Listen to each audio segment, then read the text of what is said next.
Now, we have the privilege of hearing from James. And just briefly, before we start, I will say this. But as I run the men's ministry here at Gateway, and there is no stronger man in our congregation. There is no more respected person for the way you've handled this time with Zeke, for how his life has come back to him. So much due to the man you are. There is not a man in here or a man that we've known. We honored you once at a men's breakfast. I've had so many men come to me and say, wow, if my father had loved me like that,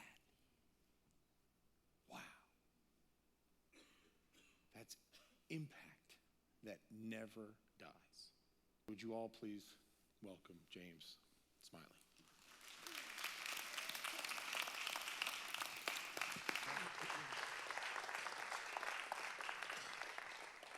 Thank you. You can sit down. Thank you. I'll be honest, guys. I think to some degree, I never thought that this would happen. I never thought that this day would come. And what's really incredible is Zeke. It almost seemed like he couldn't die. It just seemed like this little guy couldn't die. I mean, this guy, even when he died, he didn't die. I mean, it was crazy. It was I remember when we revived him the last time, I was telling people, I'm like, I don't understand. This guy doesn't die.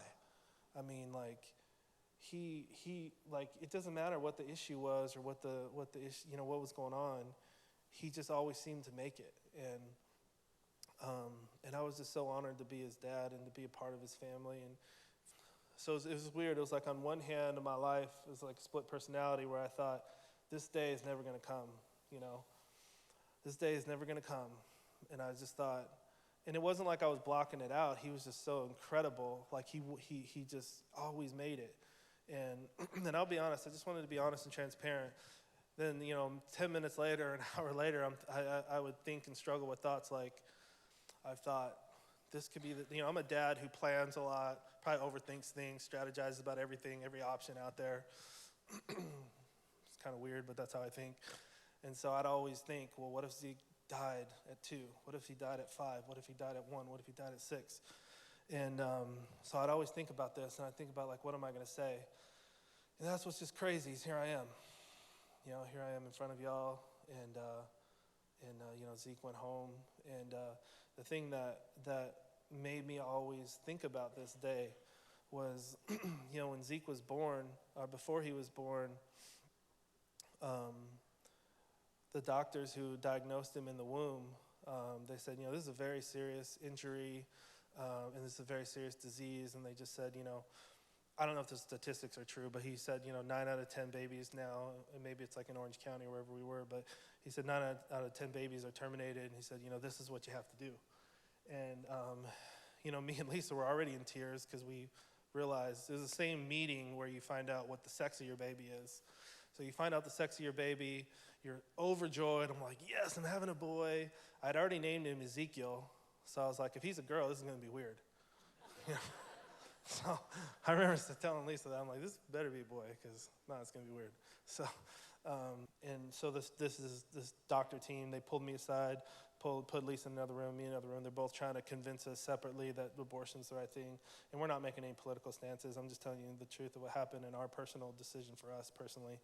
But I'll never forget, and I just want to say this, every day of my life, every day, I've told some people this, told people I struggle with this, every day of my life I've struggled with this phrase. And this guy told me, he pulled me in the room, he looked me in the eye, he said, James, I'm telling you, I've seen this before, I've done this before. He goes, James, you're going to bury your son one day. He said, man, there's going to be a day you bury your son. He said, it's going to be the worst day of your life. He said, there's going to be so many tears and so much sorrow and so much pain. And he said, there's going to be so much financial stress. And he said, James, you're going to bury your son. And he goes, you don't want to do that. You don't want to be the guy who stands up in front of the casket and buries your son. And man, it freaked me out. was 24 years old. My wife was 20 or 21. It's freaked me out. And I really don't know how. I'm going to tell you the truth. Lisa had a lot more strength than I did, because I was freaked out when he told me that. And I was like, man, I'm so young. Do I really want to wreck my whole life like this guy said? And so I was really afraid of that. For years I was afraid of it. I was afraid of this day, and I would think about it every day. I remember for the first couple months, Zeke's life, I'm staying in the Ronald McDonald House, and I'd walk out at 5 in the mornings when they open it, and I'd walk out in the freezing cold, and I'd walk over all the way to the hospital. I'd just walk, just because I wanted to be there right when they open and just get in the NICU and be with my boy. And I remember every time walking over there thinking, today could be the day. Today could be the day.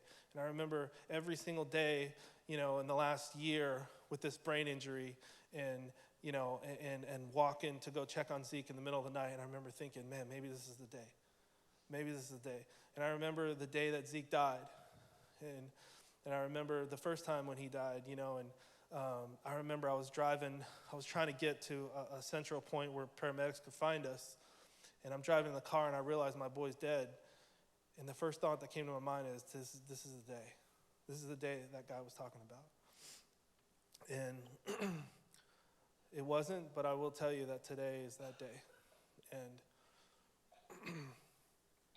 the reason I wanted to tell you this is he was right. He was right that there was pain. He was right that there were tears. He was right that there was sorrow. But what I found out today was he missed a whole bunch that he never told me about. And I'm not holding it against him. Maybe he didn't know. But he didn't tell me about the joy. And he didn't tell me about the peace. And he didn't tell me about the legacy my child would leave. And he never said that in 7 years, your boy could change hundreds of people's lives, and that people would come to celebrate his life.